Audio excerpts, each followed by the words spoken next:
Alors, ça fait un petit moment qu'on n'a plus fait de vidéos. Et puis aussi l'année passée, c'était un peu entrecoupé.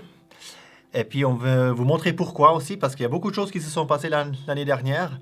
Et on voulait vous donner un peu un update sur ce qui s'est passé l'année dernière, mais aussi de voir un peu dans le futur, si le Seigneur permet, de ce qu'on a prévu de faire. Voilà. Alors peut-être un premier thème qui nous a pas mal occupé l'année passée, c'était le thème de l'Ukraine, avec la guerre qui a éclaté en février. Et puis Dieu a permis qu'on ait des contacts avec des Ukrainiens déjà avant. Et puis c'est vrai que dès que la guerre a éclaté, eh bien, Daniel en particulier, il a eu vraiment sur le cœur d'aller à la frontière, d'aller accueillir des réfugiés, de leur donner aussi un peu de littérature chrétienne aussi à ces gens qui étaient dans des situations très difficiles, et aussi d'offrir un soutien pendant cette période. Et puis ça, on est allé aussi avec des convois humanitaires. On est aussi allé une fois, Peter et moi, à la frontière, donc c'est entre la Pologne et l'Ukraine, pour recevoir et pour aider ces réfugiés. Après, il y a eu tout un travail qui a été fait beaucoup plus en Suisse pour coordonner l'installation et le placement de tous ces réfugiés en Allemagne, en Suisse et en France. Beaucoup en Suisse. Vu que c'est là qu'on est. Et puis, on est très reconnaissant qu'il y a beaucoup de croyants qui ont ouvert leur maison pour recevoir de tels Ukrainiens, de telles familles, souvent des familles un peu disloquées parce que papa devait rester en Ukraine. Et donc, c'était la maman, les enfants. Et puis, ça, c'est vraiment un grand merci à toi si tu as été impliqué directement dans ce travail. De notre part, on est très reconnaissant au Seigneur pour ce qu'on a pu faire aussi là pour ces personnes. Et puis, beaucoup d'entre elles sont maintenant installées. On trouve un appartement aussi plus digne. Et voilà, donc on est reconnaissant pour ça. Après, il y a tout un travail de soutien financier. Le Seigneur a permis qu'on reçoive aussi quelques dons. Et grâce à ça, on a pu soutenir financièrement des croyants en Ukraine.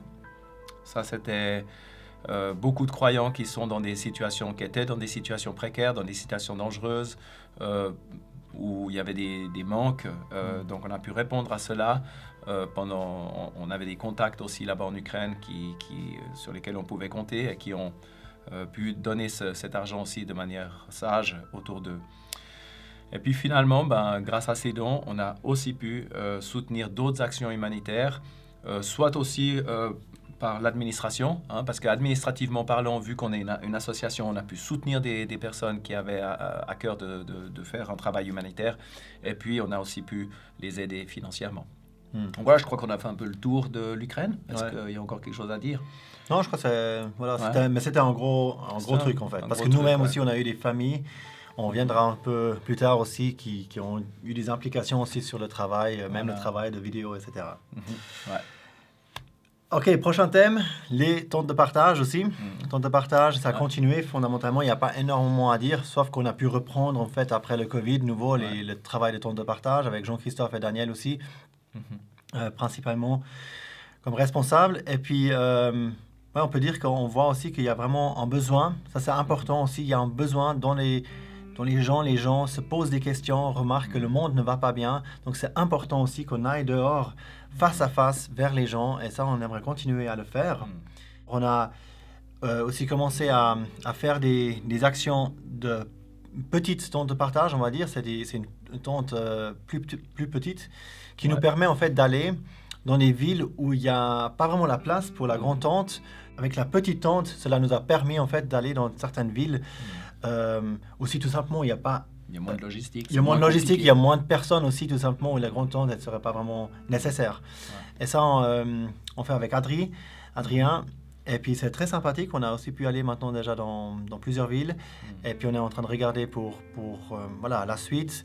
Mais ça, c'est aussi quelque chose de nouveau. Et puis voilà, probablement vous savez aussi déjà qu'on a repris l'année, ça fait une année qu'on a repris une librairie à Aigle. La librairie à Aigle, exactement. Alors là, ça fait une année qu'on fait ça. Merci Seigneur qu'on a pu payer nos factures. Merci. Parce qu'il y a des factures qui sont liées à la librairie, que ce soit le loyer. Il y a aussi Sephora qui travaille 3 jours par semaine ici. Toi, tu y vas aussi 1 jour par semaine. Donc, on est content de pouvoir ouvrir cette librairie quand même 4 jours par semaine. C'est pas mal. Et puis, on aime, à travers la librairie, mettre à disposition de la littérature, de la bonne littérature chrétienne, de la littérature évangélique aussi. C'est quand même, on peut dire, le focus un petit peu quand même de la librairie, c'est l'évangile. Et puis, voilà, le Seigneur a donné la possibilité de faire des portes ouvertes à la librairie, où il y a eu quelques personnes d'Aigle qui sont venues, des croyants aussi. Ça a permis d'avoir des contacts sympathiques. Et puis, c'est censé être aussi, hein. Et plus approfondi, ouais, exactement. Puis on désire que la librairie soit un lieu de contact, où les personnes peuvent venir aussi pour poser des questions, et ça arrive régulièrement. Toi, tu l'as vécu bien souvent, ça. C'est quelque chose qui est vraiment intéressant quand les gens viennent et puis posent des questions de tout genre. Ça va de comment est-ce qu'il faut se couvrir à l'église, à des questions. Il y a ma petite fille qui veut se faire transformer en garçon, ces genres de questions. Et on aimerait bien que cette librairie aussi ne soit pas justement une librairie, mais aussi un point de contact. Et puis probablement, on peut travailler là-dessus aussi, pour que ça devienne plus aussi un point où on peut venir pour poser des questions, pour discuter, pour se décharger aussi. Et voilà. Puis on aimerait, dans la suite, on aimerait proposer aussi à la librairie aussi des vêtements. Des vêtements avec des logos qui parlent du Seigneur, avec peut-être un verset de la Bible ou comme ça. Donc ça, c'est aussi quelque chose qu'on aimerait mettre à disposition bientôt dans le cadre de la librairie. Ouais. Exact. OK. Autrement, il y a eu un nouveau site qui a été fait, justement, pour ces choses, les vêtements, et tout ce qui est littérature aussi. Il y a un nouveau site qui a été fait. Bon, il a été relooké. Ça, c'est une chose. Mais il y a aussi maintenant un shop dessus.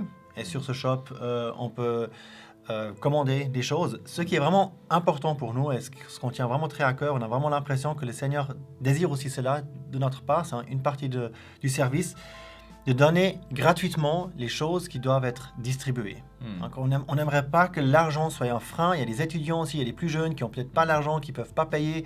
Il n'y a pas de souci, vous pouvez toujours aller sur le site, commander des choses et c'est gratuit. Il y a des choses gratuites, voilà. Il y a une catégorie sur le site, sur le shop, qui dit que c'est gratuit. Donc c'est le site lechemin.ch. Exactement. Voilà, lechemin.ch. Et le shop, c'est lechemin.ch/shop. Exactement. Mais voilà, je pense que vous allez trouver assez facilement. Et puis aussi, c'est plus simple aussi de trouver toutes les vidéos qu'on a fait jusqu'à maintenant, de les trouver, il y a les différentes catégories, de les retrouver sur ce site. Il est très bien fait. Un excellent site. C'est beaucoup mieux qu'avant. Il y a beaucoup Yoshua aussi qui a travaillé dessus. J'ai aussi un peu travaillé dessus. Et puis on est content on espère que ça sert vraiment à quelque chose aussi. Ouais. Il y a encore un travail qu'on fait aussi en lien avec la librairie, c'est la traduction de traités, de traités évangéliques en particulier. C'est surtout Sephora qui gère un petit peu cette partie-là. Donc voilà, on a maintenant aussi le traité de l'évangile qui est disponible en 15 langues. Donc on est content, ça fait 15 langues. Il nous en manque encore quelques-unes, bien sûr, mais c'est déjà beaucoup. Et on a aussi pu aider des missionnaires directement sur place en mettant au recto de la brochure de l'Évangile l'adresse de la question des personnes, des missionnaires en question, soit au Malawi, soit au Sri Lanka ou en Inde. Pour que cette brochure puisse aussi être distribuée par les missionnaires dans les pays dans lesquels ils se trouvent. Et donc, elle est aussi bien sûr traduite dans les langues respectives. Ouais. Et si vous êtes missionnaire, peut-être quelque part dans un autre pays, peut-être que votre langue, elle existe déjà, mais vous aurez envie de mettre votre contact dessus. Alors pour tout ce qui est... Voilà, contactez-nous et puis on peut discuter. On ne peut pas faire ça pour chacun. C'est vraiment un service qu'on peut offrir à des missionnaires qui sont outre-mer, pour qui c'est un peu compliqué. On ne peut pas personnaliser pour chacun qui commande des traités, l'adresse. Mais si vous êtes vraiment missionnaire quelque part, contactez-nous. Et puis peut-être il y a quelque chose que le Seigneur... peut-être ouvre une porte pour qu'on puisse travailler ensemble. Ouais, super. OK. Pour finir, on est dans un nouveau studio. Vous avez vu les dernières vidéos aussi du calendrier de l'Avent. C'est dans un nouveau studio. Comme j'ai dit avant, on a aussi nous-mêmes accueilli des Ukrainiens. Et puis on venait d'installer en fait un studio dans ma maison où j'habite. Et puis finalement, on a dû prendre cette place pour pouvoir loger les gens qui dorment chez nous actuellement, entre autres aussi des Ukrainiens. Et donc, on a dû trouver un nouveau Un autre studio. Et le Seigneur a ouvert vraiment une porte magnifique. C'est vraiment, on avait trouvé lors de mon travail, que j'ai d'habitude aussi, j'avais vu cette salle ici, et puis j'ai demandé si on pouvait la louer. Et puis, on l'a vraiment eu. Le Seigneur a vraiment ouvert une porte. Et puis, on est très, très reconnaissant pour cela. Cela a demandé pas mal d'installations. Fallait tout la sonoriser. Donc, fallait acheter pas mal de matériel. C'était un investissement assez grand pour que ça résonne pas trop, pour que vous puissiez écouter, entendre quelque chose actuellement. Mais cela nous donne aussi plus de possibilités maintenant aussi de faire des interviews, parce qu'aussi dans l'ancien studio, où on faisait des live streams, c'était encore un autre studio. Il était vraiment très très petit. Peut-être vous vous êtes pas tellement rendu compte lors des live streams, mais en fait c'était vraiment, il y avait pas beaucoup de centimètres carrés qui étaient encore libres. Donc voilà. Donc ici c'est beaucoup plus grand, on a beaucoup plus de place. Et c'est pour cela aussi qu'on désire maintenant bientôt recommencer les live streams. Il y avait encore la connexion Internet qui est jamais très simple dans ces lieux parce qu'on doit être dans un lieu sonorisé. Donc en général, il y a un très mauvais réseau. Donc pour avoir du réseau, c'est pas toujours tout simple. Mais on pense avoir une solution. Donc bientôt, on pourra probablement recommencer les live streams, ce qu'on aime beaucoup. Parce que comme ça, on pourra prêcher l'évangile. C'est ce que nous désirons faire. Excellent. Et puis on a été bien aidé par beaucoup de jeunes oui. Pour ça, qui travaillent avec nous, ce team. C'est Nathan, c'est Joshua, bien spécialement. Puis aussi, il y a pas mal d'amis ukrainiens qui nous ont aidés aussi pour faire ce travail de la mise en place de ce studio. Et c'est vrai que c'est un studio beaucoup plus confortable, beaucoup plus de place. On est reconnaissant pour ça, vraiment magnifique. Très reconnaissant. Ouais. Bon, voilà en gros ce qui s'est passé l'année dernière, et puis on est vraiment encore une fois très reconnaissant envers le Seigneur. On voit vraiment beaucoup de choses dans toutes ces choses. On voit vraiment que le Seigneur, il ouvre les portes, il nous a dirigés. Ça ne s'est pas du tout passé comme on avait prévu, comme on avait pensé, particulièrement à cause de la guerre qui a éclaté. Mais rétrospectivement, on peut quand même dire, on voit vraiment la bonne main du Seigneur qui nous a dirigés en toutes choses. Ouais, c'est vraiment lui qu'on peut remercier. C'est une grâce qui fait, on est chacun d'entre nous qui pouvons coopérer dans son œuvre. C'est juste une grâce de pouvoir travailler un petit peu pour lui. C'est ta situation, c'est la nôtre aussi. On est reconnaissant pour ça. Ouais. Parce qu'après tout, c'est pas notre service, c'est pas notre travail, c'est pas notre site ou c'est pas notre œuvre. C'est pas notre œuvre, c'est l'œuvre du Seigneur. Amen. Voilà. Magnifique. Alors sur cela, on dit à bientôt. Voilà. À la prochaine. À la prochaine.